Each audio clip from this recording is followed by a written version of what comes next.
Mga ka-relax, alam ko naman na marami kayo na kaisa sa pakay natin na wag nang maagaw ng mga dilaw ang trono ngayon ng pagbabago. Okay lang sa akin na maging presidente natin ay maaring si BBM, maaring si Bato, maaring si Mayor Sara. Para sa akin, ang I Will TV ay okay sa akin lahat sila. Kahit sino sa kanila ang maging presidente, si BBM, si Bato, si Sara, ay okay sa akin yan.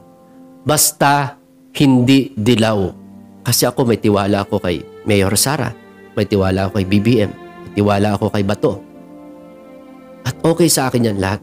Kung pwede nga lang silang tatlo ang presidente natin, eh okay sa akin yun, pero hindi naman pwede. Ngayon, magkakaroon ng pagbabago. Sapagkat si Mayor Sara ay nag-withdraw bilang pagtakbo sa Davao ng pagka-mayor. Ibig sabihin, merong malaking pagbabago ngayong November. At si Senator Bongo ay nagparamdam na malamang hindi na siya tutuloy sa pagtakbo bilang vice-presidente sa ating bansa. At hindi naman lingid sa atin na si BBM ang pinakamalakas sa mga survey na nangyayari ngayon. At kitang-kita natin yung mga supporters ni BBM sa iba't ibang bansa, sa buong bansa natin. Dahil nga, ang pagkakaalam ng mga tao ay hindi tatakbo si Mayor Sara as a president. At ngayon, hindi pa natin alam kung ano talaga ang itatakbo ni Mayor Sara. Pero merong malaking possibilities na vice president ang itatakbo niya dahil sa paramdam ni Senator Bongo. Speculation lang naman lahat ito.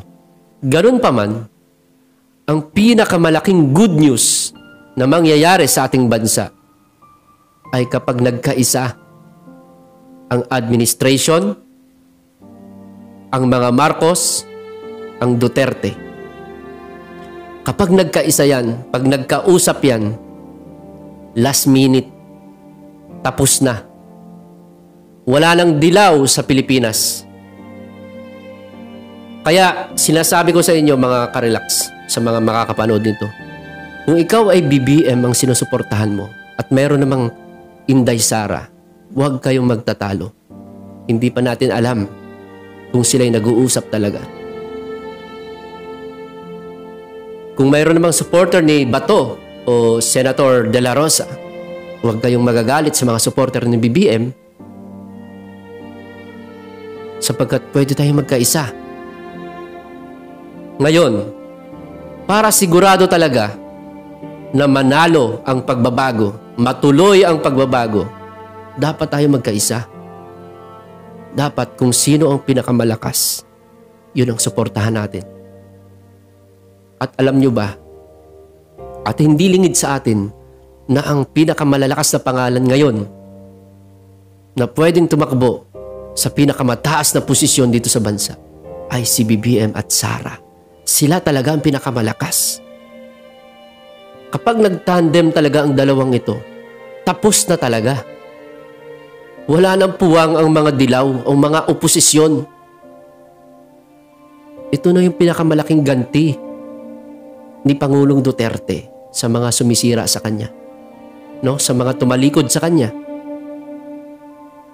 sa mga nagtraidor sa kanya, di ba? Marami siyang kaibigan sa politika dati na hinahangaan siya, pero naging kalaban bigla nung bandang huli, nung last year na sa termino ang ating Pangulo. Supporter ni Inday Sara at ni BBM, magkasundo sana. At syempre, magkasundo rin sana ang Marcos at Duterte.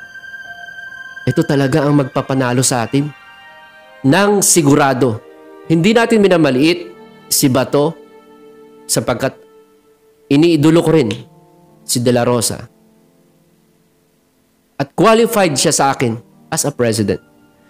Pero kung gusto nating maging practical, mga ka-relax, dun tayo sa pinakamalakas. At lagyan pa natin ng isang malakas. Pag ganun ang nangyari, ito na yung pinaka-nakakatakot na mangyayari sa buhay ng mga dilaw. At wala ng mga dilaw na magmamayabang pa. Hindi na kayang tibagin ng mga dilaw pag nagsama ang dalawang ito. Kaya sana ito na yung malaking pagbabago ngayong November na mangyayari. Huwag tayong mag-aaway. Supporter ni BBM, ni Inday Sara, bakit? Baka nag-uusap. Pwede silang magsama. Dahil pag si Bato ang nailaban ng administration, may laban ang mga dilaw.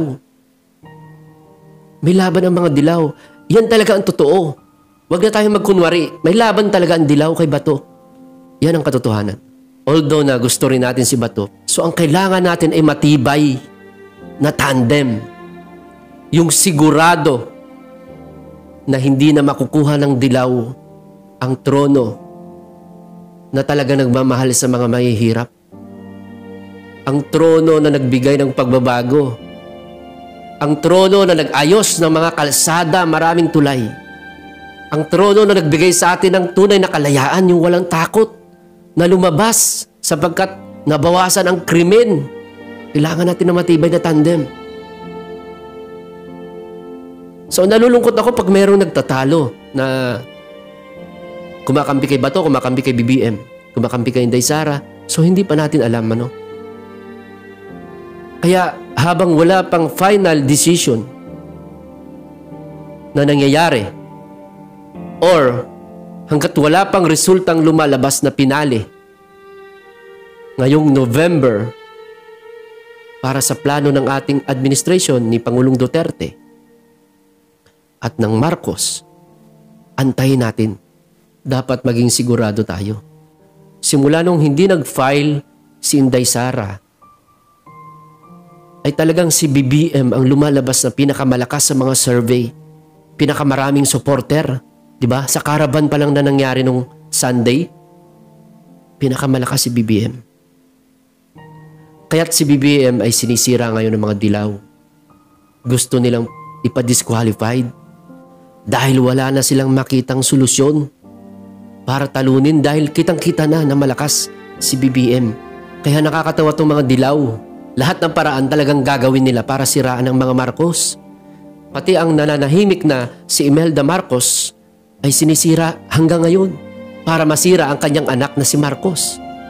Pinapa-disqualified nila kasi nga alam nilang malakas, sobrang lakas.